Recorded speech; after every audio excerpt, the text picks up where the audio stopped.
Meet Christine. She loves shopping. And this is the sound of fashion overload. Too many fabulous things, not enough space. So Christine started selling with The RealReal. I've always loved collecting designer pieces. Gucci bags, Prada heels. But my style keeps evolving. Selling with The RealReal? Game changer. I earn more, and they do everything. Seriously, just drop off your items or schedule a pickup. We handle the photos, descriptions, pricing, even shipping. You just sit back and watch your items sell fast to our 38 million members. And I get peace of mind knowing I earn more selling with The RealReal than anywhere else. Exactly. That's the sound of your closet working for you. The RealReal. Earn more, save time, sell fast. And right now, you can get an extra $100 site credit when you sell for the first time. Go to therealreal.com to get your extra $100. Therealreal.com. That's therealreal.com. The Murder Shelf Book Club contains disturbing content related to real-life crimes. Listener discretion is advised. There was no doubt that Tom opened the escape hatch for Jill. Michelle says Jill would not have left Jeff if Tom had not come into her life. She would have just gone on and occasionally gone out with her friends for fun and flirted with the guys as she loved to do. Something I recall her saying quite often was that all she wanted was to be provided for, and that shouldn't be too much to expect. She didn't have extravagant wants. She wanted Jeff to provide for her and the kids. From While She Slept by Marion Collins.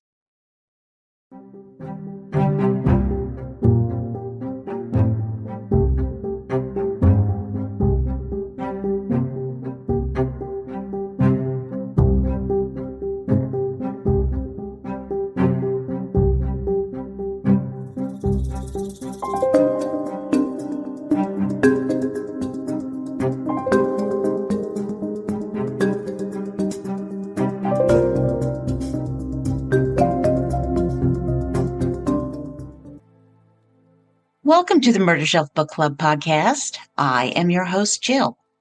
This is episode 159, The Never-Do-Well, part 1 on While She Slept by Marion Collins. Relationships. They begin with attraction, giddy happiness, infatuation, love, and can lead to marriage with robust hopes for a future together. But sometimes life swerves, taking a path that isn't anticipated, and the marriage crumbles, no matter how hard people try. Divorces happen, and agreements are hashed out, and life moves forward. That is not this story. But first, our author, Marion Collins, has written for Star Magazine, The Daily News, The New York Post, among other publications. The author of While She Slept, The Palm Beach Murder, Without a Trace, and The Black Widow are a few among the many. Scotland-born, Marion Collins now lives in New York State. But before we dive into the case, I want to welcome my new Patreon members, The Walkman, Shayna, Jennifer S., and Jackie. Thank you for your support and the great book suggestions. And if you would like to join, you can become a member of my Patreon for just $2 to $4 a month. So think about it, check it out. Free members are always welcome, of course. Now, our story takes us to the Syracuse area of New York State. So I needed to find the perfect appetizer for our book club. And I did. I discovered a simple recipe for Sterrato stretch bread. As it bakes, your home will be filled with the most wonderful aroma of fresh bread. Oh my God, it's so good. Now, this recipe requires no kneading. You simply mix together flour, salt, yeast, and water, and you bake it. To complement the bread, I also made a Syracuse-style hot tomato oil, which is also easy to prepare. It consists of olive oil, garlic, and red chili pepper mixed together. And then separately, you combine Marizano tomatoes with some optional honey and salt to taste. And then you mix those two together. Oh, it is amazing. Now, I am pairing our bread and tomato oil dip with Naked Wines Stefano di Blase Chianti Classico 2020. This is a light and fruity Chianti that works beautifully as its acidity handles the tomato while the chill cuts through the olive oil richness. This traditional Chianti Classico is flavorful with bright cherry flavors and barrel spice atop a rich velvety texture. And yes, I'm absolutely hearing Hannibal Lecter in my head. So thank you, Kitchen Rhetorician and RecipeMe.com for the amazing recipes that are going to tease our palates. Bon appetit, murder bookies. And here we go. When a new baby is born, it brings a sense of warmth, loving expectations, and hope for the future, much like a couple when they embark on a new marriage. And this was certainly true when James Francis Cahill III was born on a drizzly day in July 1960. His parents, Jim and Patty Cahill, would welcome 6 children into this world, including 2 sets of twins, Brian and Kevin, who were born in 1958, followed by James, who would be called Jeff by everyone. And then came another pair of twins, Mark and John. And then finally the youngest, Tim, born in 1962. Patty was often teased in the community for having given birth to 5 sons in just 3 years. Oh my goodness. Now each of the Cahill family members had a nickname. Mark was called Nipper, Kevin was called Howdy, John was Weasel, and Jeff was either Bouncer or Spot. I don't know about Tim, but they may just have run out of nicknames by then. Now, the Cahill family was close-knit with a strong belief that family came first. Fighting was simply not allowed, and it was as if they were growing up with built-in friends. Due to Jim's work, they moved around quite a bit during their childhood, finally settling in Skaneateles, New York, when Jim began working for Merrill Lynch. With a house filled with children, Patty worked part-time as a substitute teacher. In the 1960s, large families were common, with the kids freely roaming around, organizing games, and playing sports like soccer, basketball, and baseball. A devout Catholic, Patty emphasized the importance of her sons attending classes at St. Mary's of the Lake Church until they were confirmed in 8th grade. In high school, they were taught by Father Nicholas, a priest from the nearby town of Marcellus, who was particularly effective at connecting with teenagers. Now, the boys accepted this arrangement without complaint, as Patty was strict and insisted on obedience, with each son being responsible for their own chores. Quote, one story that became embedded in local lore has Patty finding a Playboy magazine under one of their beds, hauling the alleged sinner out of class and making him sit in the living room for the rest of the day. End quote. Oh boy. At 16, the boys took summer jobs, whether as dishwashers or delivering newspapers. They needed to stay busy and be productive. Sounds like the old adage, idle hands are the devil's playground? Well, each year the family would pack into the Patty wagon, as it was called, and head up to Cape Cod to the vacation home that Patty's father, a doctor, had purchased back in the 50s. Although the home had no heat, the summer months spent there were not luxurious, but were still blissful. With no TV or radio, the kids found ways to entertain themselves. Their cousins would join them for fun-filled family crabapple fights, and the kids loved going to the beach. Jeff liked to spend time in the tool shed, making things, and even repairing fishing rods. Their close-knit group of relatives was later compared to the Kennedy compound, playful, cooperative, and lively. But not everyone remembers the Cahill family as idyllic. A childhood friend of Tim's, Tom Tulloch, considered the family to be odd. Quote, they had all these weird names. They were like the 7 dwarfs. The mother was very difficult. She ruled the boys, If they didn't go to church every day, that was a sin, end quote. Well, I was raised Catholic by my devout mom, and we did not go to daily mass. So while this isn't unheard of, I don't think it's all that common. And friends also noticed the differences between the oldest twins. Brian was studious, while Kevin was an obnoxious jerk. Jeff was cute and popular, especially with the girls who had crushes on him, yet no one remembers him dating. Well, with 6 children, the reality of paying for college, it was challenging. So the boys needed to make choices since their parents just couldn't foot the bill. They could go to work, they could get temporary jobs, or join the military. And 4 of the brothers chose community college.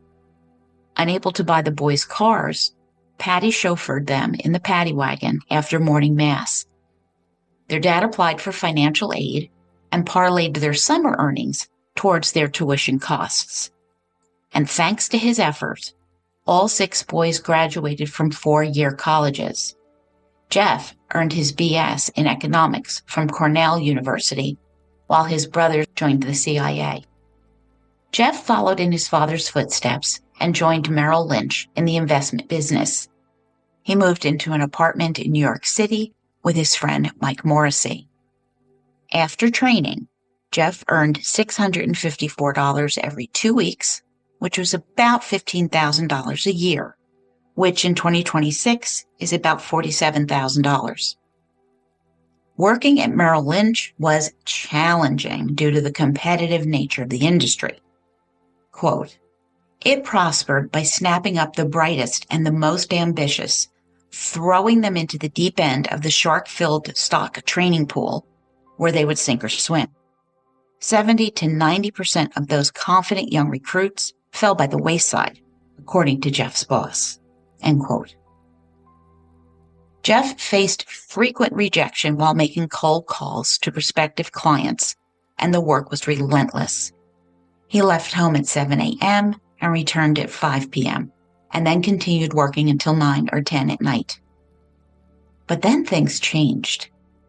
At 26 years old, he met Jill Russell, a bubbly 29-year-old U.S. Air flight attendant, in a pub in Syracuse where she was enjoying happy hour with her friends, Zany and Martha. The chemistry between Jill and Jeff was undeniable, and she was eager to go out with him. Martha, who happened to work with Jeff's older brother John, found Jeff, quote, "adorable, so shy, so humble, he would do anything for you," end quote. Jeff was finally in love and spending all his time with Jill. Quote, "She was his first girlfriend, and I think it's odd, but knowing him, I understand that. Girls weren't really a priority. I think it was the impact of the mother," end quote, said Michelle Morris, a family friend. Jeff moved in with Jill, leaving most of his belongings with roommate Mike, who quickly found a new apartment and a new roommate. Patty Cahill, however, was dismayed by her son's situation and left notes on his car warning him he was going to hell. Once at 3 a.m., Patty confronted Jeff at Jill's door, insisting that he return home and court Jill properly, as she really struggled with her son's emotional ties to another woman. But Jeff was undeterred. He had discovered the benefits of intimacy. Jill was stunning, a free spirit, and very different from his mother. Every day with Jill felt like an adventure. Artistic by nature, she was surrounded by attractive, engaging friends. Jeff's life was significantly better with Jill in it, except for his job. He was terrible at his job. He hated it, and in July 1986, Jeff decided to quit Merrill Lynch. Jill supported Jeff when he took a job at Richard Meyer Windows and Door Company, known for its quality work. Jeff enjoyed his role there, but after a few months, Jeff left to strike out on his own and start his own business called Common Structures. And Jill and Jeff their relationship bloomed as they enjoyed outdoor activities and took care of their dogs, Snoopy and Nick. But while Jill enjoyed outings with her energetic friends, Jeff often stayed home. Jill's friend Katie Price remembers a Halloween party that Jill hosted, filled with spooky sounds and carved pumpkins, where Jeff was notably absent. Well, 18 months later, Jill found out she was pregnant, and I thought that Patty Cahill will lose her ever-loving mind. Well, when it came to marriage, there was no elaborate proposal. It was simply a "it's time" decision. At the town jeweler, Jill chose a dainty wedding ring with diamond chips. She mailed cards to her sister, Debbie, and her parents, Fred and Joan, letting them know that she was pregnant and getting married, though she didn't specify when. Well, Joan was concerned about Jill marrying in the Catholic Church, given that Jill was divorced. But Jill explained that her first marriage had been a civil ceremony, so she and Jeff were free to marry in the church, and their wedding would be small and private. Jill introduced Jeff to her family a few weeks before the wedding. Nicknamed the Prince, there is something about these people and nicknames. Jeff was handsome, easygoing, and sweet. And the Russells, they also took the couple to task for getting pregnant out of wedlock. But they remained optimistic about Jill and Jeff's future. But Patty Cahill, she was not pleased with the situation, and I bet you predicted that. Even though Jill was not previously married in the eyes of God, she was not the kind of woman Patty had in mind for Jeff. Patty believed that they were on the road to eternal damnation. One morning, Jill woke up at 6:30 a.m., finding Patty sitting on the edge of their bed reading Bible verses. Okay, that is really bizarre. Like, who would put up with that? When Jill shared this with Debbie, she was aghast that Jeff allowed such an invasion of their privacy. But Jill was in love and didn't think Jeff was like the rest of his family. And Patty, she would boycott their wedding at St. Anne's. Their reception was a quiet dinner at a lovely restaurant, with no one acknowledging the glaring absence of Patty Cahill, who was the dominant figure in the Cahill household. And to his credit, Jeff's dad, Jim, did attend. Jeff and Jill's mantra was that love conquers all. And eventually, Patty managed to ignore the circumstances surrounding her first grandchild's conception and became excited about the prospect of a new grandchild. Okay, she got there.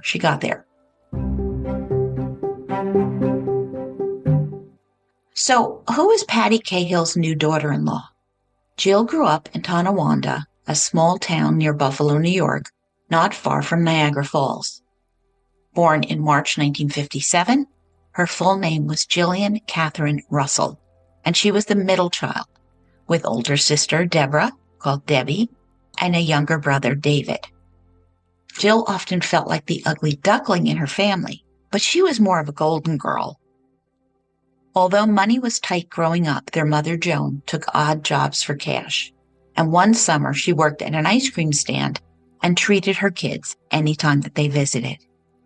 Jill loved animals, and she often pretended to be the family dog until they adopted an emaciated part Irish setter, part greyhound, who adored Jill, which was an interesting tactic. Each July, the family went camping, where the kids sang camp songs and enjoyed hanging out with relatives. In the winter, the Russells skied, and a great athlete, Jill glided over the snow with ease. A tomboy, she often questioned why she couldn't play Little League alongside her brother and her dad. This is long before Title IX, and I do remember these days too. Getting older, Jill went to work as a lifeguard, running, never walking to work, always on the go, go, go. Then she discovered boys, and her tomboy phase ended. Attractive and bubbly, Jill dated widely, partying and enjoying life to the fullest. Sister Deb's boyfriend, Bill Yeager, whom she would marry, really liked Jill. Adventurous, she had a knack for sneaking into local bars without getting carded. After graduation, Jill attended New York Agricultural and Technical College in Canton, where she studied art. After earning her associate's degree, she transferred to SUNY Plattsburgh, leaving behind a trail of broken hearts and marriage proposals. Jill's roommate, Rosie, had a brother who played band in Florida, and not long afterwards, the girls decided to drop out of college and head to Florida to be with the band. Partying hard, Jill and Rosie got waitressing jobs, and that's where Jill met Greg Owens. Memorial Day 1979. Jill called her mom to say that she and Greg had eloped, which surprised no one given Jill's determination to avoid tradition. Greg, related to the Owens Corning glass manufacturing founder, was a talented bartender training with an Olympic water skiing team in Florida. After Jill's brother David graduated from high school, they encouraged him to join them in Fort Lauderdale for a seasonal bartending job. But later, when Debbie and Bill visited, they were shocked at the shabby, disgusting, tiny apartment that her siblings were living in. While admitting it was rather awful, Jill and Greg decided to relocate back to Skinny Atlas, and they rediscovered the town that was quaint and warm. Jill worked as a waitress on a dining boat on the Skinny Atlas Lake, where she met lifelong friends Zany and Katie Price, and their husbands, everybody clicking. Katie remarked, quote, "Greg was the nicest guy. You can't help but like him," end quote. And everyone knew him. He was cool, and he had an endless Florida tan. But the marriage began to falter when Greg made some acquaintances that Jill was not comfortable with her making her feelings about this very clear. One night, while having a drink with brother Dave, she and Dave both decided to break up with their respective partners. Jill packed up her Jeep and took her dog Gracie with her. A year later, she and Greg were divorced. Quote, "He was a poor little rich boy and he screwed up. The thing is, he was a really nice guy, and we all understood why she fell in love with him," end quote, Zany recalled. And then after the divorce, Jill moved in with her ex-mother-in-law for a time, but eventually she would settle in and live with some friends. Back working as a waitress, Jill dazzled the customers. She was striking, a wholesome beauty who drew people to her. Many guys asked her out, but she wasn't interested. Often seen walking Gracie, she sang made-up songs while wearing a wide-brimmed hat decorated with fresh flowers. Jill eventually fell for a 40-year-old artist, but their 20-year age difference proved to be just too much to handle. She got engaged to Sal Piemonte, the youngest district attorney in Syracuse. However, after meeting his very Italian family, she realized it wouldn't work. And when Sal went to visit an old girlfriend and Jill couldn't get in touch with him, their argument turned very nasty, ending their engagement. Now Jill became an airline stewardess, although flying played havoc with her sinuses. Flying to some lovely locations, out of the blue, she'd call Zany and Katie and have them join her, where they'd drink, jump up and down on the bed, and giggle the night away. Quote, "She just loved life. She loved sunny days. She loved the snow. She had this big furry rabbit hat that was just awesome, and we would have snowball fights and make snow angels or go cross-country skiing or ice skating. Every day was a jolly holiday," end quote. By now, Amber Calloway had joined their quadro, the Four Musketeers. They spent many days with Jill highlighting their hair while the ladies sipped champagne. But at 29, Jill realized that something was missing in her life. She envied Debbie, who was happily married to Bill, and now they had 2 terrific kids. She longed for a family of her own. It was time to settle down. And that's when she met Jeff Cahill and felt that instant connection. After multiple relationships, 3 engagements that hadn't worked out, Jill found Jeff to be an ideal match. He was handsome, athletic, kind-hearted, came from a large Irish Catholic family, and worked at Merrill Lynch. One brother was on Wall Street, the other is in the CIA, and Jeff liked to keep to himself, which suited Jill perfectly. So Jeff and Jill Cahill rented a house near Jeff's parents. Jill flew with U.S. Air until her advancing pregnancy made it impossible to wear her uniform, and she resigned without any qualms. Her stockbroker husband was working hard, their baby was on its way, they were incredibly happy and optimistic about the future. Jeff built furniture, and Jill used her artistic talents to paint it, creating a blissful life together. Then the first Cahill grandchild, Timothy Egan Cahill, was born, and even Patty came around, though the in-laws themselves still struggled to get on comfortably. And Joan was feeling that they were never quite good enough for the Cahills. Jill tried hard to fit in by attending church with her husband's family, emulating Patty as a full-time mom. Her mother-in-law did help out, as Joan and Fred Russell lived 3 hours away. Very petite, Jill had had a difficult time birthing Timmy, and Jeff, he wanted another baby right away. Her doctor was not on the same page as Jeff, however, indicating that Jill was very thin and her body should rest. Nevertheless, in July 1990, Mary Catherine arrived 3 months early, weighing just over 2 pounds. Jill stayed in the hospital to pump milk for her feisty little daughter, while the Cahills and Jeff were caring for Timmy back at home. Soon, tough little Mary, who resembled her dad, was coming home. Sister-in-law Darlene, married to John, had a baby girl just 3 weeks after Jill. They shared parenting tips and enjoyed dressing their daughters up, which the Cahill boys knew absolutely nothing about. As their family grew, Jill and Jeff found the perfect house on East Lake Road in Spafford, near Skaneateles. Quote, "The single-story pale green farmhouse was built in 1890 and sat on a good-sized piece of land on a gentle hill and had an unobstructed view of Skaneateles Lake. They could afford it because it was in desperate need of attention, and it became their pride and joy." End quote. Jeff and a friend completed renovations on the farmhouse that had been left unfinished by the previous owner, pouring a basement floor and later adding a second floor. Friends remember it as a charming little house where Jeff was always busy, while Jill stenciled and hand-painted furniture in perfectly coordinated colors. At the time, Jeff was selling windows, and they seemed very happy.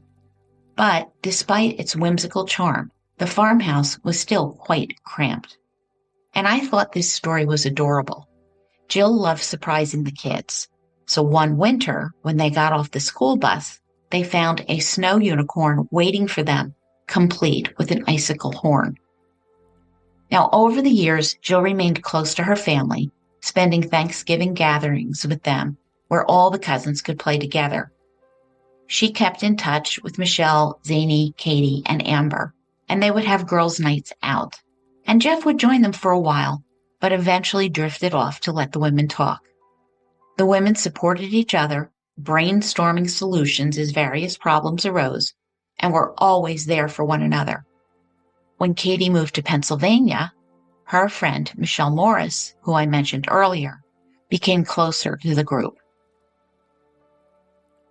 The fly in the ointment was an issue arose with Jeff and Jill's neighbors, who were quite peculiar and gave them trouble. After the missus passed away, it was revealed that Jeff had been the one antagonizing them, not the other way around. He had also manipulated Jill's perception of the neighbors, claiming they were tampering with the shared utility and water lines while doing work on their property. Well, despite the tension, Jill began to revamp their own property. She took up gardening and created an expansive area with perennials, trees, which showcased her artistic talents. Michelle and Jill soon teamed up to earn extra money by fixing their neighbors' flower beds, because Jill wanted to supplement her income as Jeff's earnings barely covered their expenses. And Zany observed that Jeff was changing. He seemed uncomfortable in his own skin, the pressure getting to him. Well, Jill decided to turn their gardening efforts into a business called Flower Fairies. After taking a course at Syracuse University, Michelle and Jill connected with Kathy McDonald, the wife of a successful realtor, which led to a flood of commissions. Jill came up with creative ideas while Michelle handled the finances. They advanced to landscaping new homes in affluent neighborhoods, always juggling their schedules around their kids. And during the summer, as always, Patty and Jim took the kids up to Cape Cod for 2 weeks, during which Jill worked like a madwoman, given she had free time. Now, in their first year, Jill and Michelle netted like $300. But by 1991, they earned $20,000, which is about $48,000 in 2026. While Flower Fairies was thriving, Jeff's common structure business was struggling. He found it difficult to charge his friends and neighbors fair prices, and his billing practices, they were non-existent. Documentation later revealed that he charged $35 to repair a hole in a soffit, then priming the repaired areas. For a more extensive job that included replacing a front light, outdoor brick molding, windows, the stoop, repairing and filling all the rot of a garage door, Jeff charged $40. As financial problems escalated, a job that Jeff completed without a written contract went poorly, putting him in a dire situation, jeopardizing his household's financial stability. Jeff started lying about money, and his checks began to bounce, and Jill blamed him for taking that job without a contract. Losing all interest in work, Jeff left Jill feeling like she was saddled with 3 children, Tim, Mary, and Jeff. Although he wanted to be his own boss, Jeff wasn't committed to making it successful. A client later noted that Jeff often arrived late, arriving around 9:45 a.m. because he was helping to get the kids on a bus. When he did show up to the job, he was unprepared and frequently had to run out for supplies. Then he would leave early to pick the kids up. And one can appreciate his attention to his kids, but working to provide was never a priority. Joan remembers calling Jill one morning, and Jeff answered the phone. Surprised, she overheard Jeff saying to Jill, quote, "What the hell is she so surprised about?" With Jill telling him, "She thought you'd be working," and Jeff grew angry. "Fuck your mother," and he stormed out of the room, end quote. Well, by this point, things had really deteriorated. Jeff and Jill saw each other at Tim's baseball games and at church. While Jill had the 4 Musketeers to socialize with, Jeff had no one, and he neglected repairs in their home, leaving a broken toilet unfixed for months. Now, Jill covered up the flaws as best she could because there were no money for repairs. She begged Jeff to take a stable job with benefits to help them get back on track, but nothing changed. By 1995, Debbie noticed that Jill was stressed and unhappy.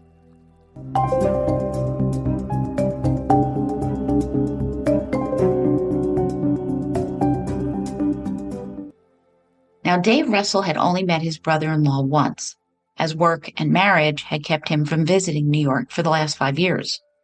Jill and the kids would visit Dave, but Jeff couldn't come due to work, which he actually wasn't doing.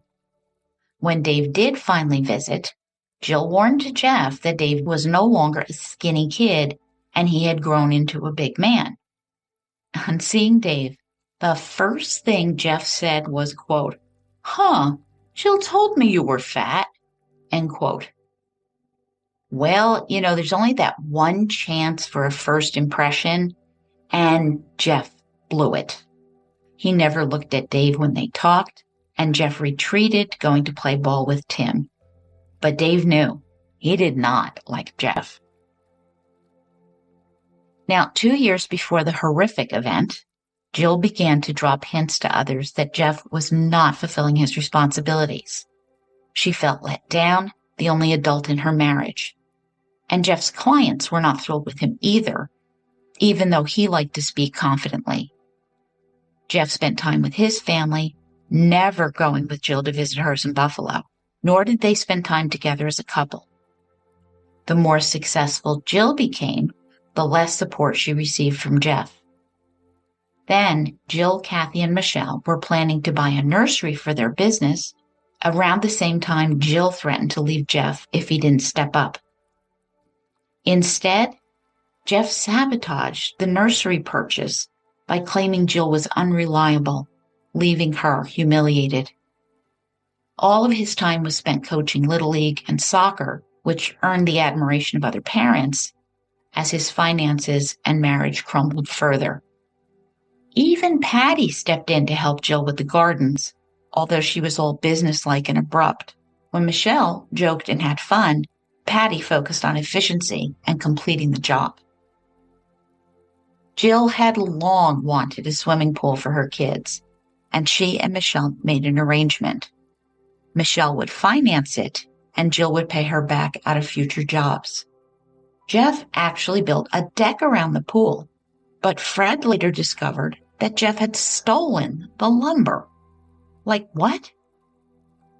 Now, to be fair, considering the Cahills' financial situation, Jill buying this pool this way seemed unwise, and I do think she has some questionable spending priorities. Though I get it, you want your kids to have fun. I get it.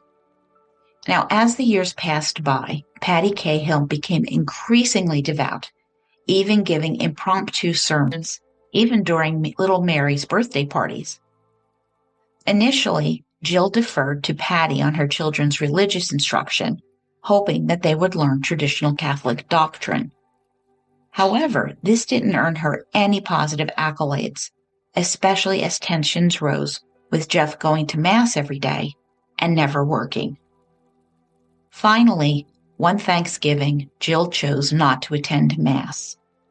Patty thundered, quote, "Who do you think you are? Do you think you're better than us?" Jill told her, "No, I'm just not going to put up with the bullshit. I think you people are nuts." And Fred Russell would say of Patty, "She was overtly religious. In my estimation, she could run a cult." End quote.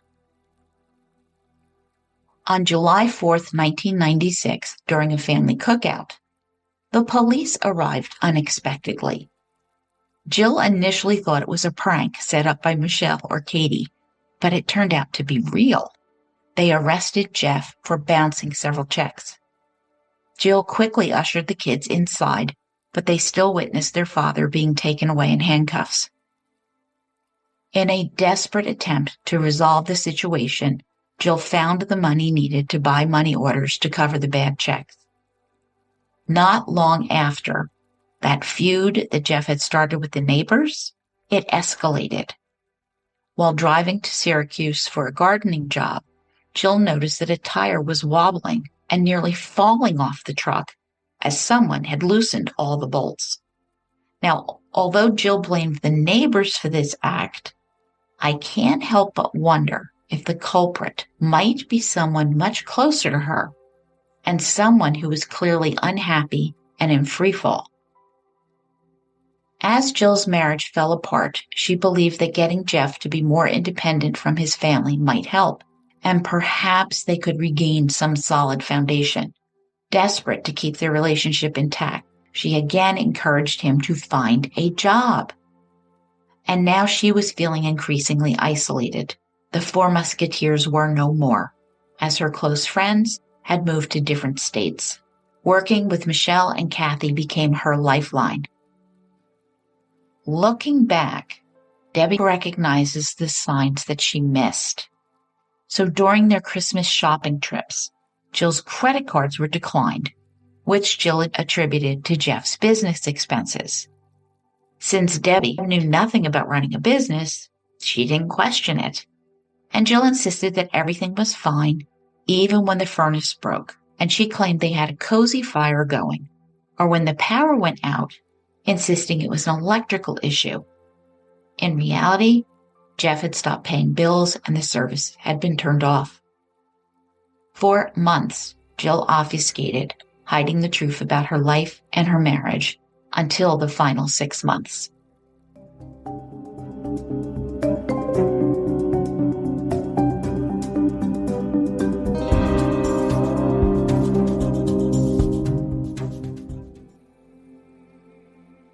After Mary was born, Jeff had wanted more children, but the doctor strongly advised against another pregnancy. By now, their sex life was non-existent, leading to a complete breakdown in their intimacy. When Katie moved back to Skinny Atlas, she was shocked by the change in Jeff. The once friendly man had become cynical, using laughter to mask his snide comments. He seemed distant and withdrawn around her. And with Katie's return, Jill started confiding in her about her struggles and revealed that she had fallen in love with Tom. Tom Tulloch was younger than Jill, tall and handsome. They met in the summer of 1997 at the Skinny Atlas Country Club through Jill's friend Amber and her fiancé, John Ginley. While dancing to Frank Sinatra, Tom admitted he had long had a crush on her, and he kissed Jill. Jill confided that her 11-year marriage had fallen apart, leaving her and her husband unhappy, staying together for the kids. Tom was living in Charlotte, North Carolina, and very soon the phone bill was over $500. Tom now provided Jill with an 800 number. And this relationship was complicated, living in different states and seeing each other haphazardly. At a party at Amber's house, adorned with beautiful baskets of flowers made by Jill, the lovers likely consummated their affair. And the next day, Jill felt guilty, fearful of falling in love and fearful of being caught. But her long dormant emotions awakened, and Jill could no longer tolerate the loveless marriage. Tom would later share that they saw each other infrequently. Sometimes he would fly up to meet her at a bed and breakfast, or he would take her to a flower show in New York City. He loved her deeply. Halloween 1997. Jill, Jeff, and the kids were invited to a party at a friend's house, and so they were staying at Debbie's home. While Debbie was helping Jill unpack, she suddenly blurted out, quote, "I don't know if I'm going to be married this time next year," end quote. Alarmed, Debbie asked Jill what was happening, and hedging, Jill promised that she would explain later. That year, for Halloween, Jeff dressed as O.J. Simpson with a Barbie doll hanging around his neck. Jill was utterly revolted and refused to dress up as Nicole. And although Jeff seemed to be having fun, his behavior was unusual, especially the drinking and when he pinched another guest's butt. Jill took the kids back to Debbie's, while Jeff chose to go out with his new drinking buddies. Worried, Jill called Jeff to come home, but was only told, "Don't worry, he's not driving." Well, truth was Jill was less concerned for him. The next day, they were set to meet up with Jeff's dad, who was lending them money again to help tide them over, and Jill feared that Jeff would show up drunk. Things worsened between them. Jill was distraught and increasingly leaned on Michelle for support, lamenting her desire for a normal life, one where she could take her kids to Disneyland without facing power shutoffs. Jeff was bouncing checks and continuing to borrow from his folks to pay the utilities. Despite their struggles, Jill withheld details about a serious issue that ultimately caused the breakdown. She briefly hinted to Tom and Michelle about some summer incident that had triggered it, but never shared the whole story. That winter was harsh, with Michelle anxious that Jeff was driving around with no registration and no insurance. She urged Jill to notify the police and get him out of the house. But Jill refused, believing he would never harm her or the kids. In January 1998, Jill dragged Michelle with her to counseling because Jeff had refused to go. She told her therapist, quote, My marriage is over. I want help for the children and get out of it. End quote. When Jill finally filled Debbie in, she admitted to her affair with Tom, and Debbie did not want any details. The problem was Jill just couldn't afford a divorce. And later, Debbie observed that she thought Jill just needed someone to get her through this. And there was no doubt that Tom had opened an escape hatch for Jill. So paraphrasing now, with no health insurance, electricity, or heat, Jeff forged checks with Jill's signature to pay for bills, then flipped and stopped payment on them. His truck was impounded for lack of registration and insurance, but he wasn't concerned, thinking he could manage it all since he was a former stockbroker. One night, Jill came home late and tripped into a hole that Jeff had dug working on the septic tank. Now, I have to ask you, do you think that Jeff was really working on the septic tank? I really wonder what was going on with that. Jill confided to Debbie that she was desperate for Jeff to get a new job, and she asked if Debbie knew of any openings in Buffalo. Debbie would circulate his resume, but Jeff was only qualified to be a stockbroker or to be self-employed. Right, clearly the man needed a new resume. Jeff even attended several job interviews and turned down offers because he wanted to be his own boss. Do you hear how Jeff isn't quite living in reality? And this really makes me shake my head. Jeff was expressing concern to others about Jill's worsening mental health, that she was crying and depressed. Now, Debbie saw Jill's unhappiness, but there's no way her sister was suicidal. Recently, Jill had discovered a hidden box of condoms and makeup tucked above a ceiling tile. And Jeff's excuses about this were inconsistent. He said the makeup was for interviews and the condoms belonged to his unmarried brother. Well, that made no sense. And ultimately, it seemed clear that Jeff was having sexual encounters, and possibly with a man.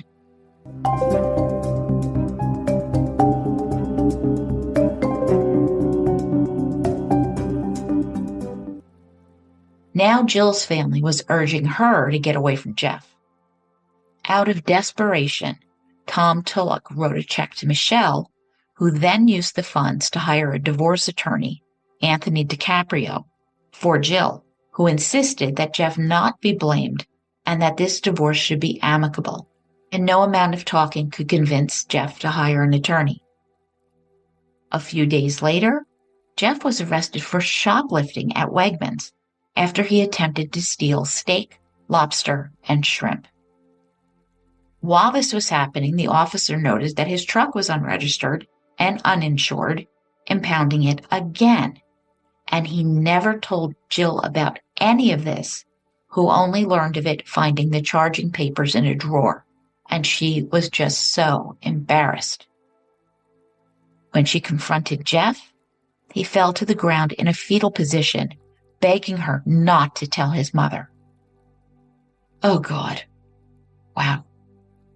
Now, very concerned, Tom Tulloch moved back to Skinny Atlas, where he and Jill could meet very infrequently and discreetly at Katie's. And Jill wondered why. Why had Jeff complicated everything so much? And why couldn't he just let her go? And Katie would say, quote, I don't think she realized how obsessed he was, end quote. But Katie was mistaken. Jill knew exactly how dysfunctional their relationship was. Tom had a business trip down to Fort Lauderdale and wanted to bring Jill with him. She called her brother Dave and had a favor to ask. Could he call her house and claim that Dave had picked her up to hide the truth of this liaison from Jeff? However, this visit never happened.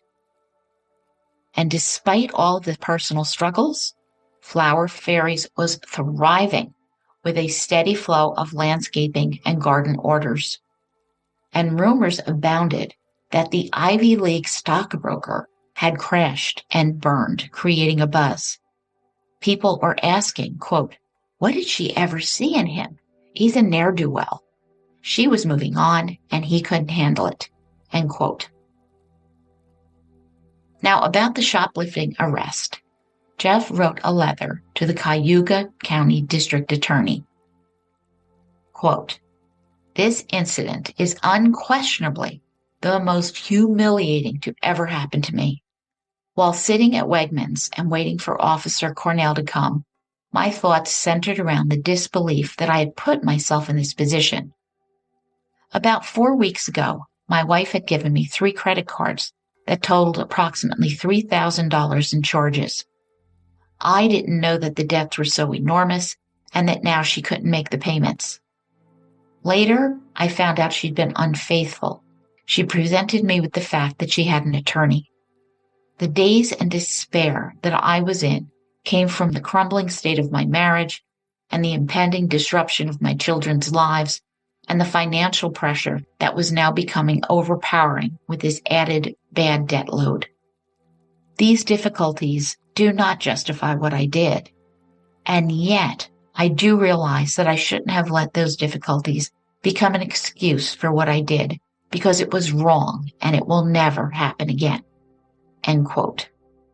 But even as he's excusing himself making excuses, he's still blaming Jill's credit card and the divorce for his behavior. What do you hear him say in Murder Bookies? Anxious and stressed, Jill was infuriated to learn that he blamed her for the credit card debt. Now, Jill noticed a cable running behind the telephone, which led downstairs to the basement where a recorder was hidden. Enraged, she confronted Jeff. He knocked her to the floor and twisted her arm while tearing the phone from the wall, with Jill grabbing a knife. Oh, hearing about this, Michelle frantically urged her to move in with her, but Jill insisted that Jeff would never hurt her because he loved the kids so much. And denial can be a powerful defense mechanism, blinding one to the truths that others can clearly see. The Cahills knew that something was seriously wrong between Jeff and Jill, and they detested her, so were not surprised by this rift. Family invitations excluded Jill, and Patty Cahill was harsh and judgmental. And now Jeff started following Jill, leading to more frequent and intense arguments. Concerned about Jeff, Michelle was worried enough to install an alarm system in her home. Well, April 9th, Jill and Jeff signed the separation papers in Anthony DiCaprio's office, agreeing to share custody of their children on alternating weeks with visits allowed during the off weekend. Jeff would pay $400 a week in child support with no alimony for Jill, and he would give her $75 a month towards the home that they had lived in for 10 years, slowly buying out her share. And Jill had a realistic time frame to move out. They also agreed not to harass each other. Jeff was responsible for repaying $29,000 in loans from his family and $10,500 in credit card debt, while Jill owed $1,380 on her credit card, plus $2,000 in student loans. Though this arrangement seemed fair and amicable, the problem was, broke and in debt, Jill would have a tough time moving out. Tom Tulloch repeatedly offered to finance her new place, but Jill insisted no, she was not in danger, she'd be fine. With Michelle's alarm system installed, Jeff was no longer welcome at her home. And Zany would reflect back. Jeff started hanging out in the basement. He had never done that before. And she would admit that Jill should have gotten out of there sooner, but the shortage of money hampered the situation.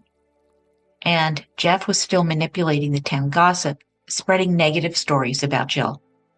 Quote, "She just wanted to keep the peace until the divorce was done. She almost made it." End quote. Zany, who had survived a stalker a few years earlier, quote, explained that when someone is plotting against you, they're sneaky, clever, and manipulative. They exploit your fears and use kindness to keep you off balance. and you don't want to burden anyone else. You need to handle this yourself. And this was Jill. And not to mention, Jeff had us all fooled. End quote. Now Jill went house hunting. She had never considered leaving Skinny Atlas. She wanted the kids to remain close to Jeff and stay in the school they loved. Plus, Flower Fairies and her friends were all here. She was heartbroken about the situation, but she didn't hate Jeff, calling him, quote, one of the nicest people I've ever met, end quote. And finally, mid-April, Jill found a small place and dropped off a deposit check paid for with Tom's money. They planned to have lunch together, the first since he had moved back. And next week, Jill planned to visit her family, giving her some space away from Jeff. And upon arriving in Buffalo, Jill felt so much better. She was moving on. She had a place to live. And Jeff was okay. The dark cloud that had been hanging over her life had finally lifted, and there was no going back.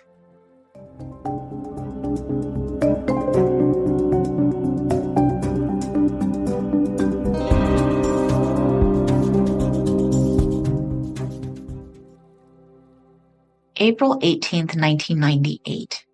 With Jill and the kids in Buffalo, Jeff was alone in Skinny Atlas and called Dr. William Allen, a former classmate he'd known since second grade, seeking medical help.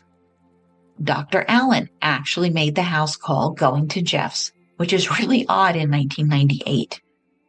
Seriously stressed from his ongoing divorce, he told Dr. Allen that Jill was irrational, having started an affair 2.5 months ago. She threatened to harm herself and had been violent towards him. She said, quote, "If I stab myself, they'll think you did it," end quote, which flies in the face of Jill insisting to everybody that she was not in any danger from Jeff. That just doesn't make sense. Several of their arguments had devolved into violence, and once he had been forced to take his kids to his parents. And Dr. Allen would later testify about this at the trial. Now Amber called Jill in Buffalo, saying that Mark Cahill had bumped into Amber's soon-to-be brother-in-law, telling him that Jill was having an affair and that Jill and Amber were the sluts of Skinny Atlas. Jaw-dropping. Jill called Jeff furious. The next day, as she prepared to head home, family members were asking her whether it was safe to return. She assured them again that Jeff would never hurt her because he loves those kids too much. And as she said goodbye, brother-in-law Bill couldn't shake the unsettling image of Jeff dressed up as O.J. Simpson. When she got to the house, Jill called Debbie, letting her know that everything was fine. Jeff had cleaned up, and he'd even cooked dinner for them. Well, the next day Jill called, but sounded more anxious. She mentioned that Jeff had taken the kids to the park 3 times that day. He was acting strangely. Quote, "In the early hours of Tuesday morning, with their sleepy-eyed children who had awakened into a living nightmare, watching in horror as Jeff Cahill took a baseball bat to his wife's head and hit her again and again. And when she tried to escape, he dragged her back into the house and hit her again and again." End quote. 5:34 a.m. A call came in to the New York State Trooper Thomas Hauptmann's radio regarding a domestic dispute in Spafford, which involved a knife and a baseball bat. Well, that would certainly send a chill down anyone's spine. As he approached with sirens wailing, he spotted 2 figures on the lawn, one of whom was waving. Upon exiting his patrol car, Hauptmann noticed that the shirtless man had scratches on his left arm and chest that were bleeding. Kevin Cahill called out, "She's in the kitchen." Heading in, Hauptmann was taken aback by the carnage he saw before him.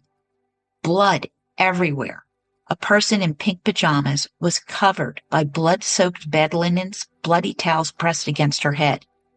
He couldn't tell what color her hair was. Her eyes were swollen shut, and the skull above her right temple was bashed in. Barely alive, she was in the throes of agony and mumbling when the trooper called her name. Hauptmann called for backup. This was a serious crime. One impassive man was standing with two men and a woman and said he was a doctor. And oh my God, I thought reading this, why is he standing there? Why wasn't this doctor helping Jill Cahill? 5:50 a.m.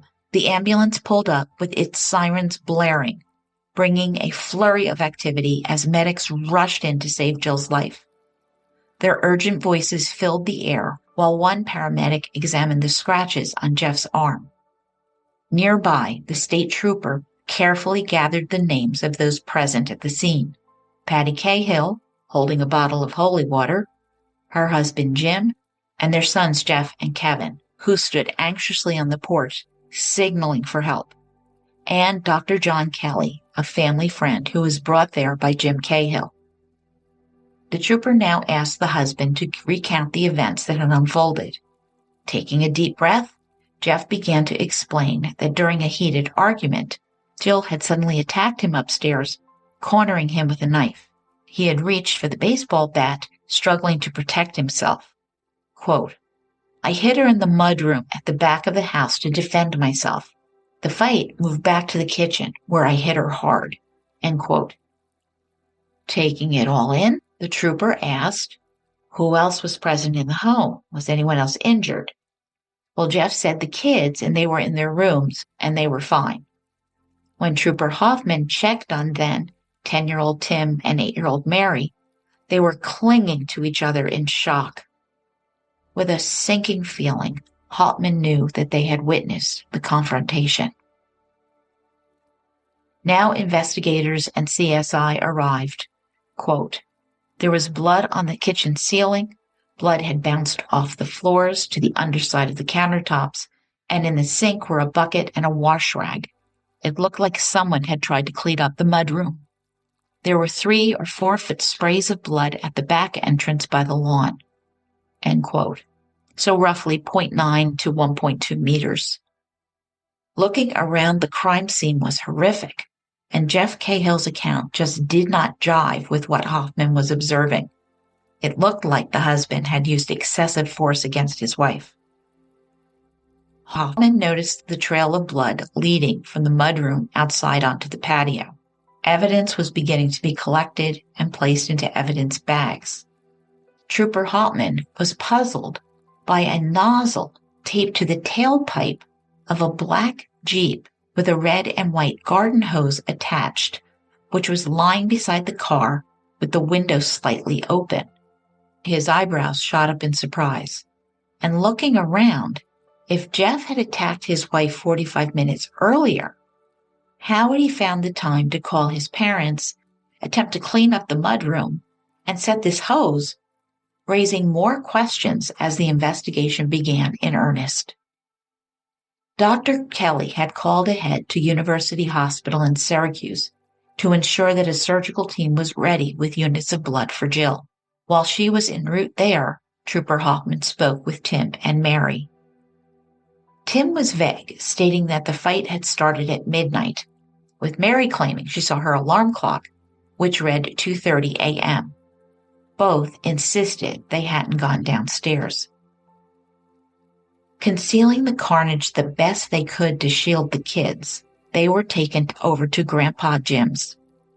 However, Hauptmann found it odd that the kids hadn't even glanced towards the kitchen, as kids were naturally curious.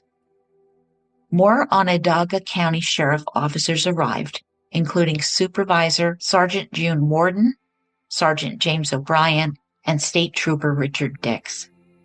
Kevin Cahill informed the troopers that his phone rang at 5:30 a.m., and he heard his father speaking with Jeff, who said that Jill had pulled a knife and he had stopped her and needed assistance. And Jeff was still talking. He said he and Jill still slept in the same bed, although they were separated, and that she'd attacked him. Going downstairs to get away from her, she followed, grabbing the knife and slashed him. The fight spilled into the mudroom where he grabbed the bat and cracked open Jill's skull. Patty Cahill added that Jill had threatened him with a knife 3 weeks ago and was suicidal. She had the documents to prove it. Uh-huh. So was Jill supposed to be committing suicide in the car, or was it Jeff? Or was this just staged to prove that Jill was suicidal? All right, we don't know yet. And Jeff was now taken to the hospital to have his scratches treated, and he did receive a few stitches. Meanwhile, Jill was fighting for her life, incoherently moaning and twitching as the ambulance crews desperately tried to keep her airway open. Her blood loss was severe. At the hospital, neurosurgeon Gerald Rozawiski quickly assessed Jill's situation. Quote, "A breathing tube in Jill's lungs hooked her up to a blood transfusion drip, inserting IV lines to pump in fluids and raise her blood pressure. She had been barely responsive when she was first admitted, but now she was totally unconscious." End quote. One pupil was enlarged, and the movement on the left side was compromised, indicating damage to the right side of her brain, which controls the left side. A CT scan revealed a dangerous blood clot, and Jill was rushed into surgery. After shaving her head, the doctors assessed the damage and noticed cuts that were bleeding so profusely that they feared she would bleed out before they could remove the clot. The doctor first removed her scalp and then a portion of her skull. As he extracted the clot, her blood vessels gushed. She had been hit so hard, her brain had been knocked loose. The vessels connecting her brain and skull had been torn. I cannot adequately describe just how grievous Jill's injuries were. I really can't. But bone was broken from the eye socket to the base of her head. Patty Cahill called Jill's sister Debbie Yeager, who woke up her husband Bill from a deep sleep. Patty claimed that their parents had not answered the phone and that Jill and Jeff had been injured in an incident, specifically that Jill had been stabbed in the head and was at the hospital. Alarmed, Debbie called her parents to relay what Patty had said. Still confused about the situation, Debbie contacted the state police, who advised her to get Jill's family to the hospital quickly. In a panic, Debbie packed a bag with clothes, picked up her parents, and drove to Syracuse, thinking that Jill had suffered some facial injury. And when they arrived, Jill was still in surgery. Finally, the doctor emerged, explaining that Jill was in terrible shape, with multiple fractures of her skull, cheekbone, and arms. Quote, he said he had actually carved out a large portion of her head, which would be warehoused until she healed. The next 48 hours are crucial, end quote. Well, I'm not sure I would even understand what that meant in this situation with all this stress going on. Struggling to take everything in, the Yeagers felt numb. The enormity of Jill's situation was simply too overwhelming to comprehend. Seeing Jill in recovery was another devastating blow. They couldn't see her face.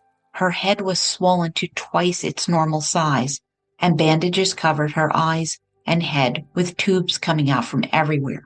Jill had been placed in a medical coma.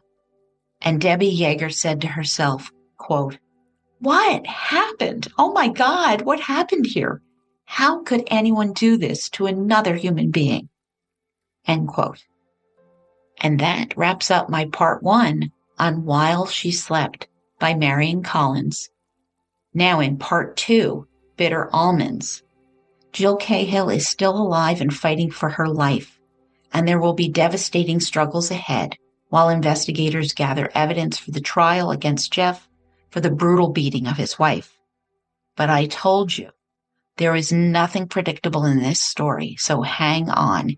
It is going to be a heck of a ride, and part 2 will be out shortly. Thank you for listening. I truly appreciate you joining me on this journey through some of the best true crime books and cases that matter so much. If you enjoy the podcast, please leave a positive 5-star review and share it with friends and family. I am gearing up for the Hamptons Whodunit in mid-April, and CrimeCon 2026 in Las Vegas the end of May. Do you still need a ticket? You can save 10% using my code MurderShelf. Please come by Creators Row and see me and meet my assistant, my minion, Michelle, who is a great help to me. Our CrimeCon meetup is Thursday, May 28th, after the CrimeCon kickoff party. The theme is the 1990s in the lobby bar of Caesar's Palace, the big bar by the reception desk, and think about 10 p.m. local time. So look for me, look for Michelle, and I can't wait to see you. Lobby bar, 10 p.m., May 28th, Caesar's Palace, Las Vegas, after the kickoff party. And then I'll be on Creators Row all weekend with tons of cool swag, and I can't wait to take some pictures. My sources, photographs, recipe, and drink information are on my blog at www.murdershelfbookclub.com, April 2026. You can contact me at jill@murdershelfbookclub.com or connect with me on X, Facebook, Instagram, LinkedIn, and YouTube. Additionally, you can join my Patreon for $2 to $4 a month and help pick the next book I'll feature. And I am doing my serial killer case studies. My next episode will be out shortly. I see you as you hear me. Trust your gut.